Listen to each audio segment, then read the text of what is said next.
ఫ్రీక్వెంట్‌గా కొంతమంది యాంటాసిడ్స్ వాడే అలవాటు ఉంటుందండి.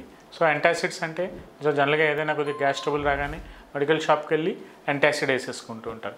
సో, అసలు ఇది చాలా పెద్ద పొరపాటండి. సో, యాంటాసిడ్స్ అయితే వాడొద్దు. సో, యాంటాసిడ్స్ రెగ్యులర్‌గా వాడుతూ ఉంటే ఏదైతే మనకి గిఫ్టెడ్ జీర్ణ వ్యవస్థ ఉందో ఆ జీర్ణ వ్యవస్థ మొత్తం అంతా డిస్టర్బ్ అయిపోతూ ఉంటుంది.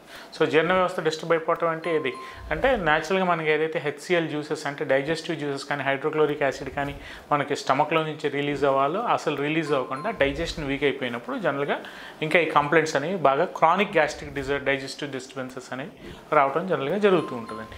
కొద్దిగా ఛాతీలో మంటన్నా లేదంటే బ్లోటింగ్ అన్నా డిస్టెన్షన్ ఆఫ్ అబ్డోమెన్ అంటే కడుపు ఉబ్బరంగా ఉన్నా లేదంటే గాలి ఎక్కువ పోతున్నా ఇవన్నీ ఎందుకు జరుగుతాయి అంటే మనకుండే లైఫ్ స్టైల్ ఫుడ్ హ్యాబిట్స్ బట్టి. సో, కొంతమందికి భోంచేయగానే వెళ్ళి ఇమీడియట్‌గా మంచం ఎక్కి పడుకుంటూ ఉంటారు.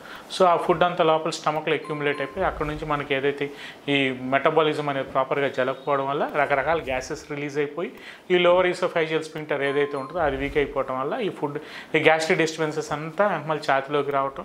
So, chest burning, tightness, discomfort, కొంతమంది అది హార్ట్ అటాక్ వచ్చిందేమోనని కార్డియాలజిస్టుల దగ్గర కూడా పరిగెడుతూ ఉంటారు.